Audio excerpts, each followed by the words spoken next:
أعوذ بالله من الشيطان الرجيم. بسم الله الرحمن الرحيم. قل إنما أنا بشر مثلكم يوحى إلي. صدق الله المولانا العظيم.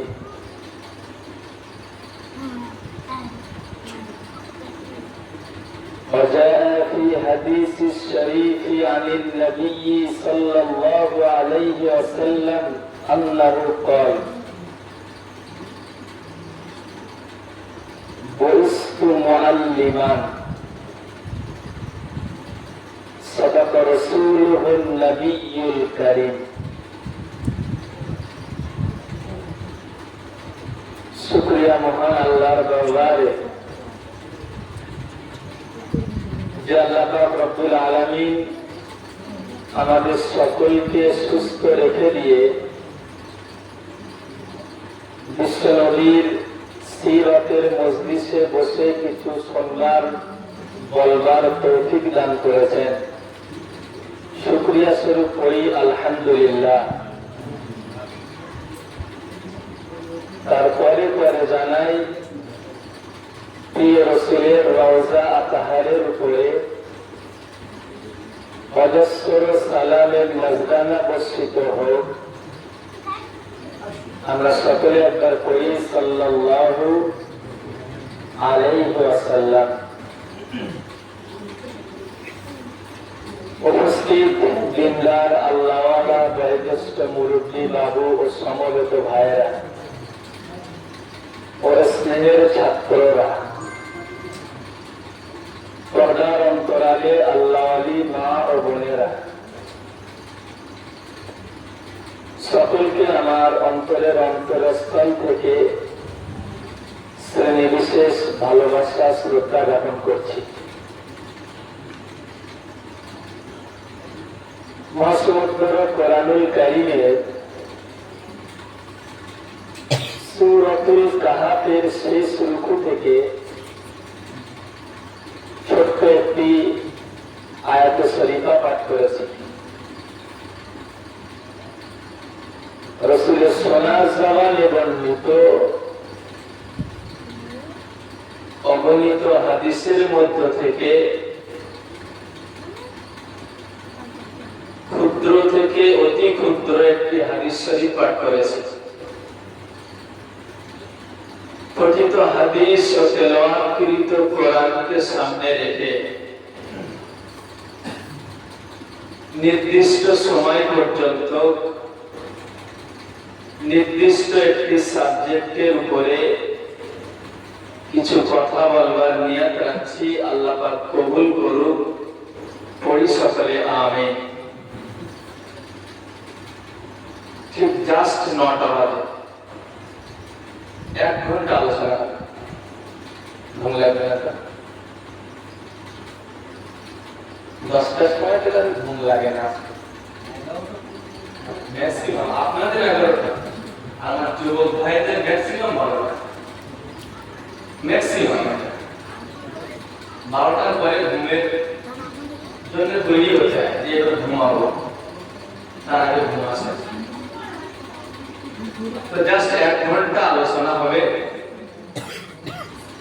একটু মন দেবেন, কথা বলবেন, চলমান কিছু জ্ঞান আশা করছি পাবেন। আজকে কি জন্য আমরা এখানে উপস্থিত হয়েছি বিষয়টি সকলের কাছে স্পষ্ট। কি জন্য যে আমরা একত্রিত হয়েছি এটা সকলের কাছে স্পষ্ট যে বিশ্ব নবীর সিরাতের মজলিসে বিশ্ব নবীর জন্ম বৃত্তান্ত আলোচনা শুনতে আমরা বসেছি। তাই তো নাকি?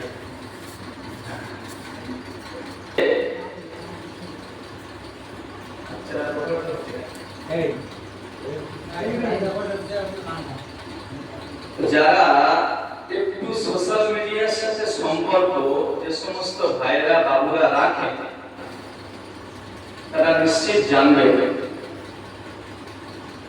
যে নবীর জন্মদিবসকে কেন্দ্র করে অনেক ফতোয়ার ঝুলঝুলি ঝরে ইউটিউবের বক্তাতে দেখেন না।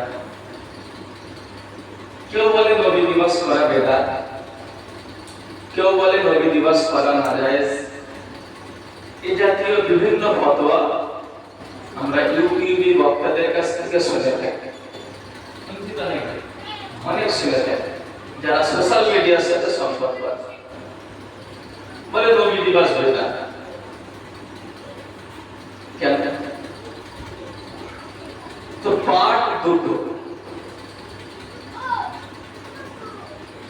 সিরাতুন নবী আর মিলাদুন নবী।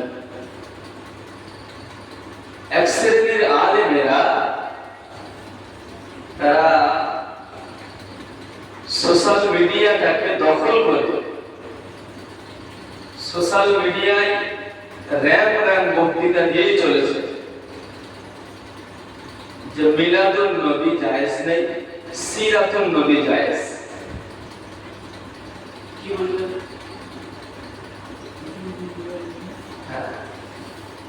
এমনকি এমনও বক্তা সোশ্যাল মিডিয়ায় ঘুরছে, বলে সিরাতুন নবীকে বাদ দিয়ে মিলাদুন নবীর মজলিস কায়েম করা এই লুঙ্গি খুলে পাগড়ি বাঁধানো। লুঙ্গি খুলে পাগড়ি বাঁধানো, একটুখানি বুঝতে হবে যে সিরাতুন নবী কারে বলে আর মিলাদুন নবী কারে বলে, বুঝলে বিষয়টা স্পষ্ট হবে। সিরাতুন নবী মানে নবীর জন্ম বৃত্তান্ত,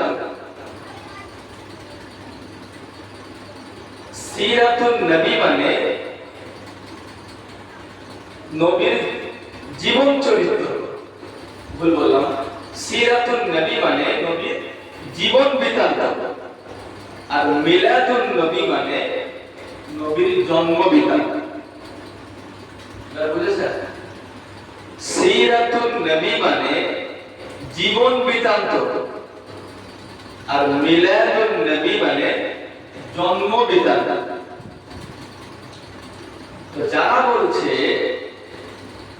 সিরাতুন নবীর মজলিস বাদ দিয়ে মিলাদুন নবীর মজলিস কায়েম করা মানে লুঙ্গি খুলে পাগড়ি পরা। এখন বিষয়টা আরো ক্লিয়ার হবে, মাথায় রাখতে হবে সিরাতুন নবী মানে নবীর জীবন বৃত্তান্ত, আর মিলাদুন নবী মানে নবীর জন্ম বৃত্তান্ত। এতটুকু ক্লিয়ার? দেখবেন যে সমস্ত ছাত্র ছাত্রীরা 9-10 এ পড়াশোনা করে, তো ইংরেজি পরীক্ষার দিনে রবীন্দ্রনাথের লাইফ স্টোরি লিখতে হবে, বলে না? বলে অনেক পরীক্ষায় বলে রবীন্দ্রনাথের লাইফ স্টোরি লিখতে পারবে। তো যে ছেলেটা রবীন্দ্রনাথের লাইফ স্টোরিটা লিখবে, তার জন্ম তারিখ, জন্ম সন, কোথায় জন্মগ্রহণ করেছিলেন, এগুলো বাদ দিয়ে তার জীবন চরিত্র লিখবে, না এগুলোকে নিয়ে তাই পুরো ডিটেইলস জীবন চরিত্রটা লিখবে? এগুলো নিয়ে। তো জন্ম সন, জন্ম তারিখ, জন্মগ্রহণ বাদ দিয়ে কোন ব্যক্তির লাইফ হিস্টোরি পরিপূর্ণ আলোচনা করা সম্ভব নয়। সম্ভব? সম্ভব নয়। তো যারা বলছে মিলাদুন নবী জায়েজ নেই, সিরাতুন নবী জায়েজ, তো তাদেরকে ভাবতে হবে যে সিরাতুন নবীর মধ্যেই মিলাদুন নবী বিদ্যমান। তাই তো?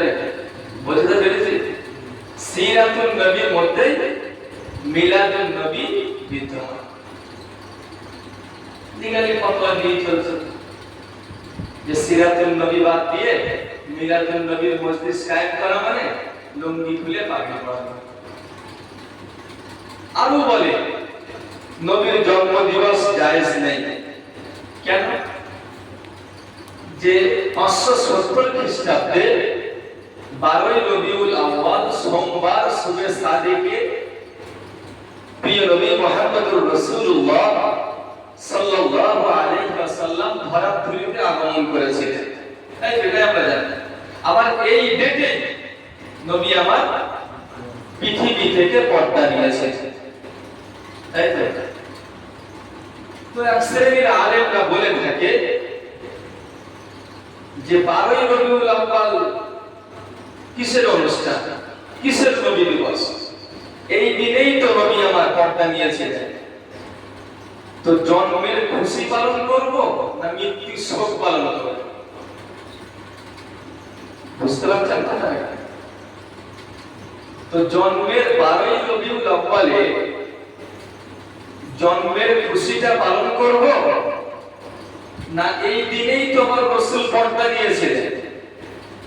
তো রাসূলের পর্দা নেওয়ার দুনিয়া ত্যাগ করা শোকটা পালন করব। তো এরা যারা নবী দিবস পালন করে, 12 রবিউল আউয়াল উদযাপিত করে, এরা শুধু নবীর জন্মের খুশি উৎসব পালন করে, অথচ এই দিনেই নবী পর্দা নিয়েছিলেন এই শোকটা তারা আদায় করে না। ফলে নবী দিবস নাজায়েজ, বেদাত, অনেক রকম ফতোয়া দেয়। তো আমাদের আকীদা কি?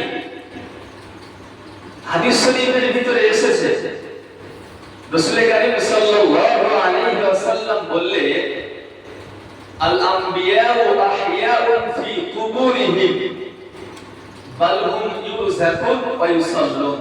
সুবহানাল্লাহ। রাসূলুল্লাহ বললে নবীরা সব কবরে জীবিত। সুবহানাল্লাহ। বাল হুম ইউযাকুন, শুধু জীবিত নয় বরং তানারা রীতিমতো রিজিকও পায়। সুবহানাল্লাহ। ওয়া ইউসাল্লুন, তারা নামাজও পড়ে। সুবহানাল্লাহ। তাহলে আমাদের আকীদায় আমাদের বিশ্বাস নবী হায়াতুন নবী। তাই তো? নবী হায়াতুন নবী, নবী জিন্দা নবী। ফলে নবী ইন্তেকাল আমাদের কাছ থেকে পর্দা নিয়েছেন। বহাল তবিয়াতে তানার রওজা শরীফে তিনি জীবিত, তিনি রিজিক পান, তিনি নামাজ আদায় করেন। ফলে মৃত শোক আমরা আদায় করব না, আমরা জন্মের খুশিটাই পালন করব। বুঝতে পেরেছেন? ক্লিয়ার তো? তাহলে যারা নবী দিবস পালন করা নাজায়েজ, বেদাত, নানান ফতোয়া দিয়ে থাকে, তাদের আকীদাটা কি বলে যাচ্ছে?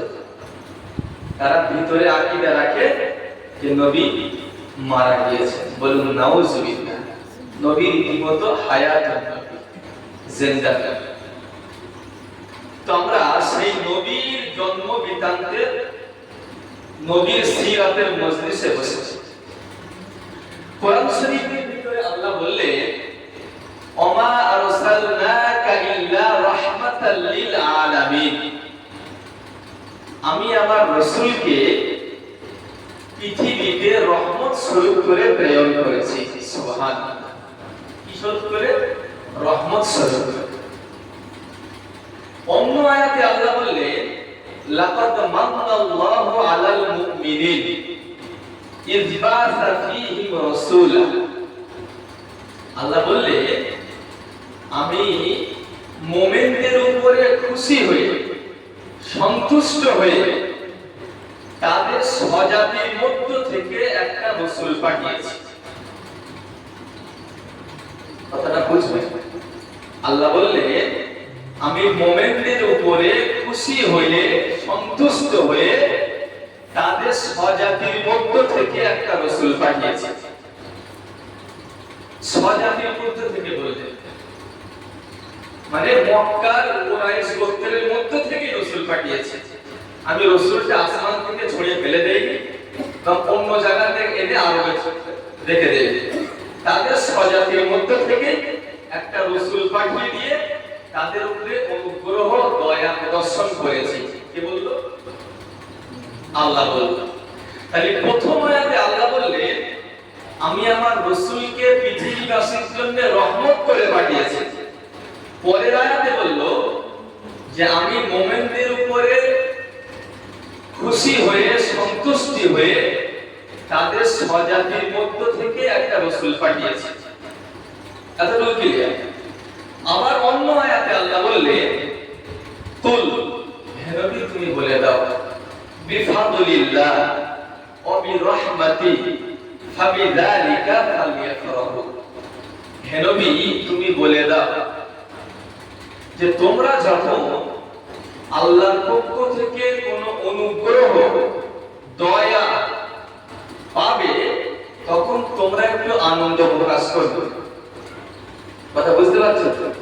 আল্লাহ ৩ নম্বর আয়াতে বললেন হে নবী তুমি পৃথিবীবাসীর জন্য বলে দাও যে যখনই তোমরা আল্লাহর পক্ষ থেকে কোনো অনুগ্রহ দয়া রহমত পাবে তো তখন তোমরা একটু আনন্দ প্রকাশ করবে। তাহলে প্রথম আয়াতে বললেন রাসূলকে রহমত স্বরূপ করে পাঠিয়েছে। দ্বিতীয় আয়াতে বললেন আমি মুমিনদের উপরে রাজি হয়ে খুশি হয়ে একটা তাদের স্বজাতির মধ্য থেকে রাসূল পাঠিয়েছি। ৩ নম্বর আয়াতে বললেন যে আমার পক্ষ থেকে যখন তোমরা কোনো অনুগ্রহ দয়া পাবে তখন একটু আনন্দ প্রকাশ করবে। তো রাসূলকে পেয়ে আমরা রাসূলকে আমাদের কাছে দিয়ে আল্লাহ অনুগ্রহ করেছেন, রহমত করেছেন, দয়া করেছেন। আর আল্লাহ বললে রহমত অনুগ্রহ দয়া পেলে তোমরা আনন্দ প্রকাশ করবে, তাই তো? তো রাসূলকে আমাদের কাছে পাঠিয়ে আল্লাহ অনুগ্রহ করেছেন, দয়া করেছেন বিধায় 12 রবিউল আউয়ালে আমরা আনন্দ প্রকাশ করি, খুশি প্রকাশ করি। এটা কোরআনের আয়াত অনুযায়ী করি। কথা বুঝতে পেরেছেন? তাহলে নবী দিবস শিরক নাজায়েজ বিদআত কোন জায়গায় থাকে না, কোরআন থেকে আমরা দলিল পেয়ে যাই, তাই তো? তাহলে যুব সমাজ আমরা যারা সোশ্যাল মিডিয়ার সাথে সম্পর্ক এই সমস্ত বক্তৃতা শুনে ঘাবড়ালে হবে না। এই সমস্ত বক্তৃতা শুনে মাথায় চক্কর খেলে নবী দিবস শিরক বিদআত নাজায়েজ এই আকীদা যেন খবরদার মনের ভিতরে প্রকাশ না আসে। যাচাই বাছাই চলো কোরআন শরীফের ভিতরে যে আয়াতটা আমি শুরুতেই পড়েছিলাম আল্লাহ বললেন কুল, হে নবী তুমি বলে দাও আনা বাশারুন মিসলুকুম। নবী বলছেন আনা বাশারুন মিসলুকুম, আমি হলাম তোমাদের মতো একজন মানুষ। কে বলছে? রাসূলুল্লাহ। আল্লাহ রাসূলকে বলছে হে নবী তুমি বলে দাও যে আমি হলাম তোমাদের মতো একজন মানুষ। তোমাদের যেমন দুটো হাত আছে আমি রাসূলুল্লাহ আমারও তেমন কি আছে, দুটি হাত আছে। তোমাদের যেমন দুটি চোখ আছে আমি রাসূলুল্লাহ আমারও তেমন দুটি চোখ আছে। তোমাদের যেমন দুটি কান, তোমাদের যেমন চোখ কান নাক মুখ রয়েছে আমি রাসূলুল্লাহ আমারও তেমন আছে। তাই রাসূলুল্লাহকে আল্লাহ বলতে বললেন হে নবী তুমি বলে দাও যে আমি হলাম তোমাদের মতো একজন প্রাকৃতিক মানুষ, কিন্তু তোমাদের মধ্যে আর আমি রাসূলুল্লাহ আমার মধ্যে পার্থক্য হলো এটাই ইউহা ইলাইয়া, আমি রাসূলুল্লাহ আমার উপরে সরাসরি আল্লাহর বার্তা নাযিল হয়। সুবহানাল্লাহ। আর আমাদের উপরে আছে নাকি বার্তা? আছে? সবার কাছে বার্তা আছে আল্লাহ। বুঝতে পারছেন না কথা?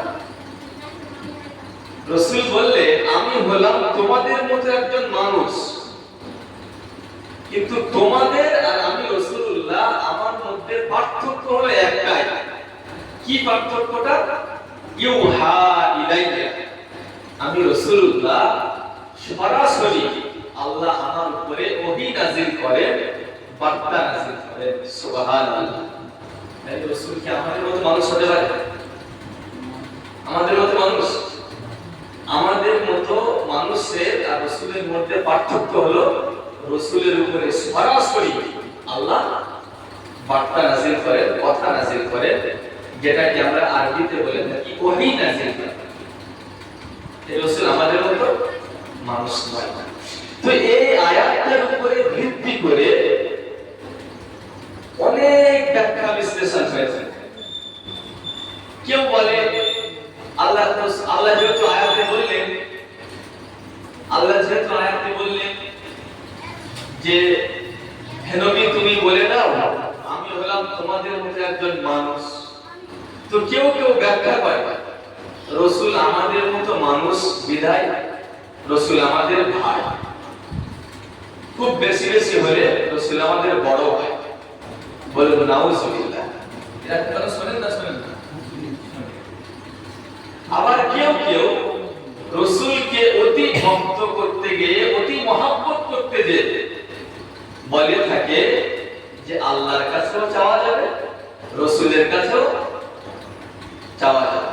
ঠিক জাতীয় কথা শুনেন না? শুনে থাকে। তো এই আয়াতের উপর ভিত্তি করে বলে কিন্তু যেহেতু আয়াতে কি বললো যে রাসূল তুমি বলে দাও আমি হলাম তোমাদের মতো একজন মানুষ, তাই কেউ ব্যাখ্যা করছে রাসূল আমাদের মতো মানুষ বিধায় রাসূল আমাদের ভাই, খুব বেশি হলে বড় ভাই। বলুন নাউজুবিল্লাহ।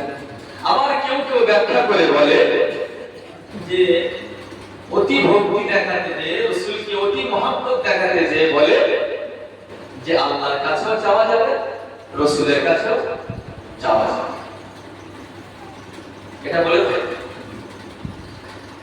তো এই ব্যাপারে সুন্নাতুল জামাতের আকীদা কি? সুন্নাতুল জামাতের আকীদা হলো যে লা ইমকিনু সানা কামা কানা হাক্কাহু।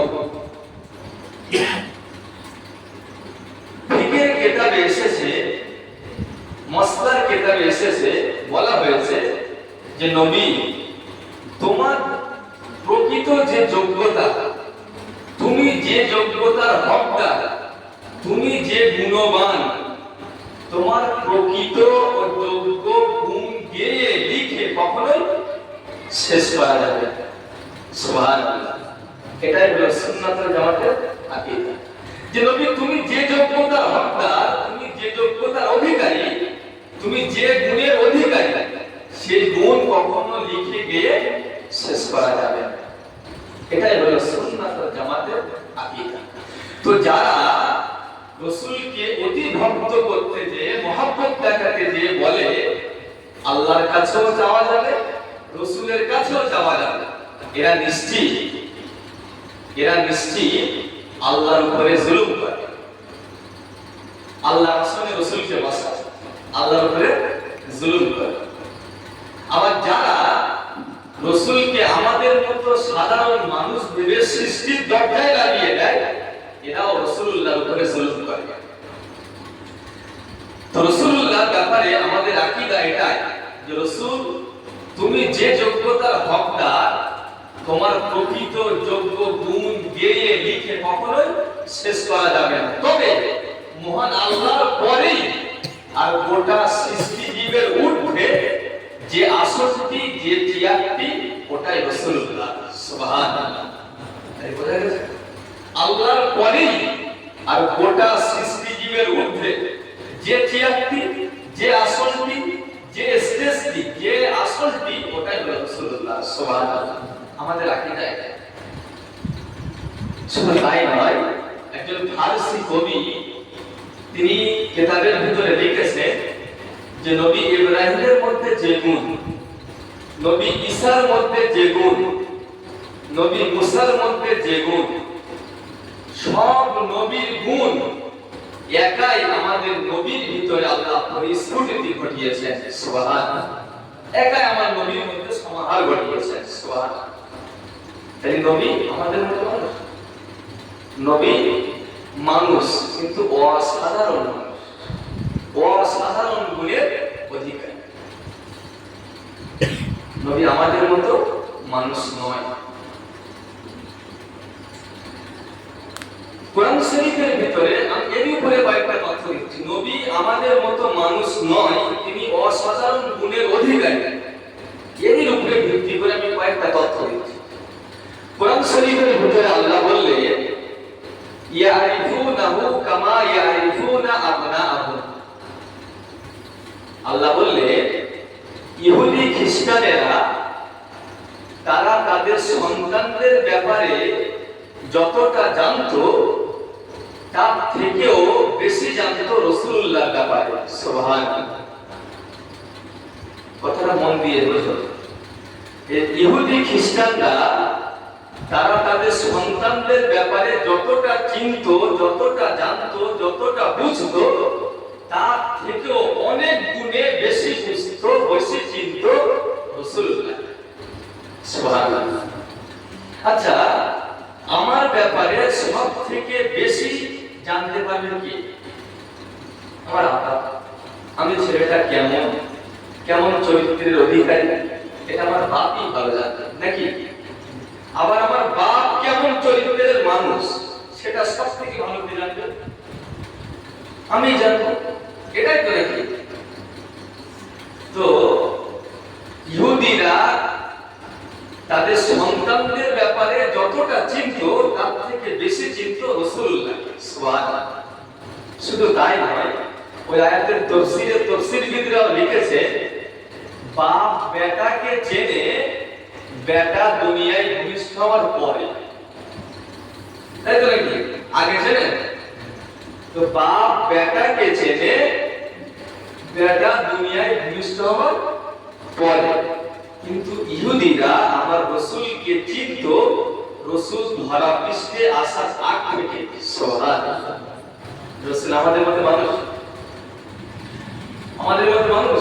আরে আমরা যখন পৃথিবীতে এসেছিলাম আমাদের কেউ জানতো না, চিনতো না, বুঝতো না, আমরা কিছুই ছিলাম না। ছিলাম একটা পিরিয়ডে। কোরআন শরীফে এসেছে, হাল আতা আলাল ইনসান হিনুম মিনাদ দাহার লাম ইয়াকুন শাইয়্যুম মাযকুর। যে এমন একটা সময় কি আমাদের উপরে আসেনি যে সময় আমরা উল্লেখিত কোনো বিষয় ছিল না, আমাদের কেউ চিনতো না, জানতো না, বুঝতো না। আজকে আমরা আমাদেরকে একটা মানুষ চেনে, কিন্তু এমন একটা সময় আমাদের ছিল যে সময় আমাদের কেউ চিনতো না।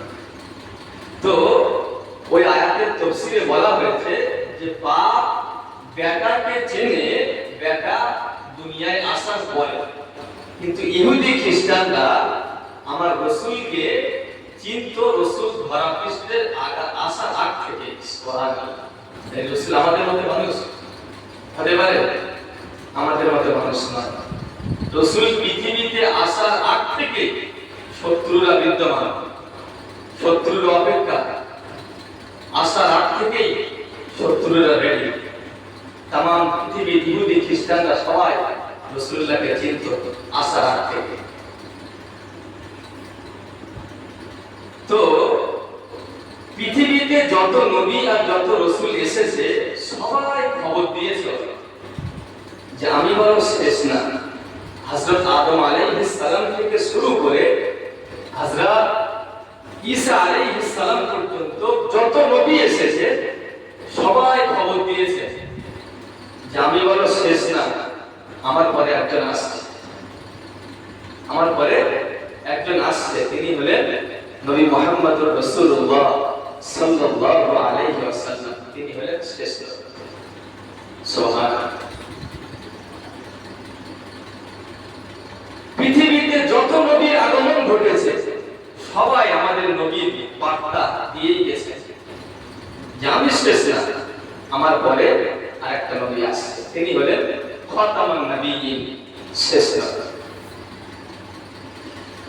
ভালো করে মাথায় রেখে দিন, যেদিনেতে বিশ্ব নবী আমার ধরার ধুলিতে আগমন করবেন, দাদু আব্দুল মুত্তালিব কাবা চত্বরে ঘুমিয়েছিলেন।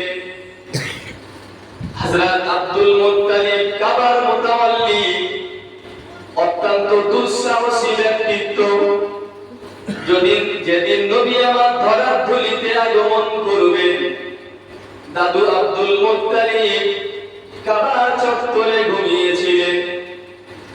গভীর রজনীতে হযরত আব্দুল মুত্তালিব শুনতে পাচ্ছেন কারা যেন কানে কানে ফিসফাস করে কি আলাপ আলোচনা করছে। হযরত আব্দুল মুত্তালিব ঘুম ভেঙে গেল। ঘুম থেকে উঠে দেখলেন কারা যেন কানে কানে ফিসফাস করে চুপি চুপি কি আলাপ আলোচনা করছে। হযরত আব্দুল মুত্তালিব ঘুম থেকে উঠে ওদের দিকে এগিয়ে গেলেন। ওদেরকে জিজ্ঞাসা করলেন, তোমরা কোথা থেকে এসেছো? কি উদ্দেশ্যে তোমাদের কাবা চত্বরে আগমন? কি উদ্দেশ্যে তোমরা এখানে এসেছো? ওরা বলল, আমরা ইহুদি সম্প্রদায়ের মানুষ। আমরা আসমানি কিতাবেতে পড়েছি, পূর্বের আসমানি কিতাবে পড়েছি যে আজকে দিনে শেষ জামানার নবী আগমন করবেন, শেষ জামানার নবী আসবে, আজকে রাতেই পৃথিবীতে আসবে। সে হবে ইহুদিদের চূড়ান্ত দুশমন, সে হবে ইহুদিদের চূড়ান্ত শত্রু। আর আমরা হলাম ইহুদি সম্প্রদায়ের মানুষ। সুতরাং আজকে আমরা এই চক্রান্ত নিয়ে এসেছি যে আতুর ঘরেতে ওই শেষ জামানার নবীকে মেরে ফেলবো, আতুর ঘরেতে তাকে শেষ করে ফেলবো। এই চক্রান্ত নিয়ে, এই কৌশল নিয়ে আমরা আগমন করেছি। তবে কুরাইশ গোত্রটা কোন দিকে, কুরাইশ গোত্রটা কোন সাইডে, এটা আমরা চিনতে না পারাতে এই কাবা চত্বরে দাঁড়িয়ে দাঁড়িয়ে আমরা একটা সুলহ পরামর্শ করছি। ইহুদি সম্প্রদায়ের মানুষেরা কাবা চত্বরে এসে সুলহ পরামর্শ করছে যে কুরাইশ গোত্রটা কোন দিকে হতে পারে। আব্দুল মুত্তালিব যখন তাদেরকে জিজ্ঞাসা করলো যে তোমরা কোথা থেকে এসেছো, অপরিচিত লোক, ওরা বলল, আমরা ইহুদি গোত্রের মানুষ। আমরা পূর্বের আসমানি কিতাবগুলোতে পড়েছি যে আজকে রাতেই শেষ জামানার নবী আসবে, সে ইহুদিদের চূড়ান্ত শত্রু হবে, আজকে রাতেই আসবে, আমরা তাকে আতুর ঘরেতে মেরে দেব, শেষ করে দেব। এই চিন্তা ভাবনা নিয়েই আমরা এসেছি। তবে কুরাইশ গোত্রে আসবে, কুরাইশ গোত্রটা কোন সাইডে কোন দিকে এটা আমরা চিনতে পারছি। তাই এখানে দাঁড়িয়ে আমরা একটু সুলহ পরামর্শ আব্দুল মুত্তালিব তখন ভাবলেন যে এই অশ্রুপূর্ব সন্তান, এই আশ্চর্যজনক সন্তান যদি আল্লাহ পাঠান তো আমার কলিজার টুকরো আব্দুল্লাহর ঔরসজা মা আমিনার কোলেই আসবেন। সুবহানাল্লাহ।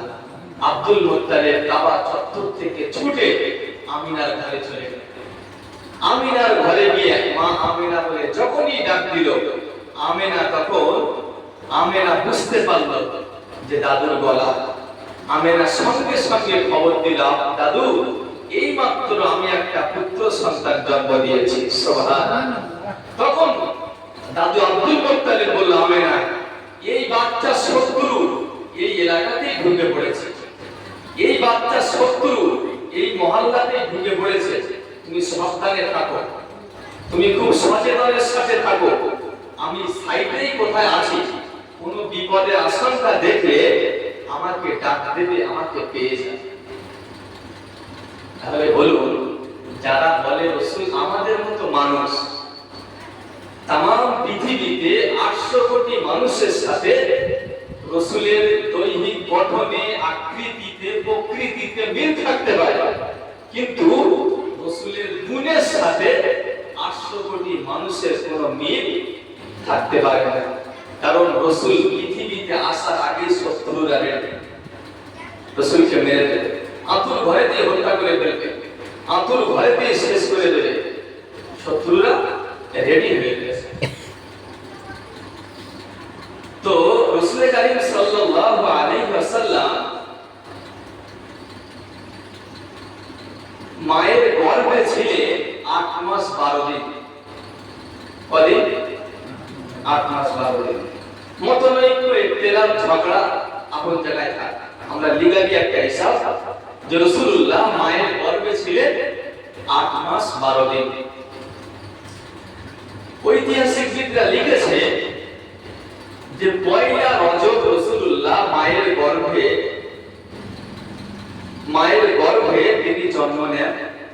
মায়ের গর্ভে আসেন পয়লা রজব, আর 12ই রবিউল আউয়াল তিনি পৃথিবীতে আসেন।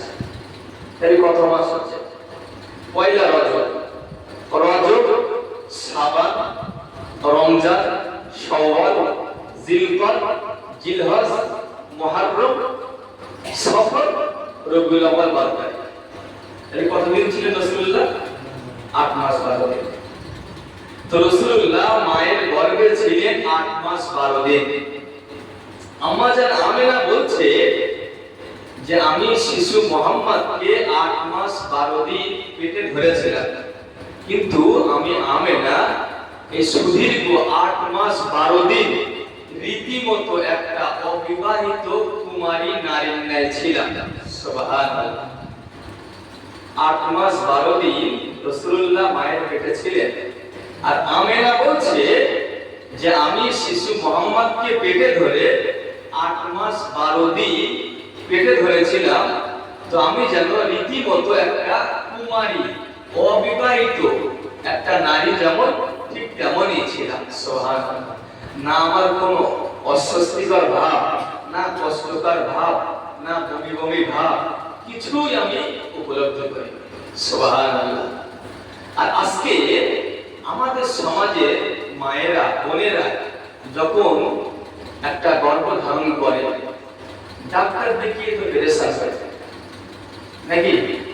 ডাক্তার দেখাতে হয় না, একদম শুরু থেকে শেষ পর্যন্ত নাকানি চোবানি পেয়ে যায়, তাই তো নাকি? না খেতে পারে, না শুতে পারে, না ভালো বুঝতে পারে, বমি বমি ভাব, অস্বস্তিকর ভাব, কোন প্রকার শান্তি যেন মেলে না। একদম শুরু থেকে শেষ পর্যন্ত ডাক্তার দেখিয়ে আমাদের হায়রান হয়ে যায়, তাই তো? কিন্তু আম্মা জান আমেনা বলছে আমি শিশু মুহাম্মদকে 8 মাস পেটে ধরেছিলাম, আমি রীতিমতো একটা কুমারী অবিবাহিত মেয়ে ন্যায় ছিলাম। সুবহানাল্লাহ। তাহলে তুমি আমাদের মতো মানুষ। যারা বলে রাসূল আমাদের মতো মানুষ, বিদায় রাসূল আমাদের বড় ভাই, তাদেরকে একটু দেখে জিজ্ঞাসা করবেন যে তোদের বাপ ঠাকুর দাদার 14 পুরুষে কোন মায়ের এরকম সিচুয়েশনে জন্ম নিয়েছিল যে পেটে এসেছিল আর 8 মাস কি 9 মাস কোন ডাক্তার দেখাতে হয়নি, কোন সমস্যার সম্মুখীন হয়নি, রীতিমতো একজন কুমারী নারী ন্যায় ছিল? দেখো, দেখেছেন আপনারা কেউ? দেখেন। তাহলে রাসূল আমাদের মতো মানুষ নয়। রাসূল মানুষ, কিন্তু অসাধারণ গুণের অধিকারী। গুরুতর কথা শুনুন। আম্মা জান আমেনা রাদিয়াল্লাহু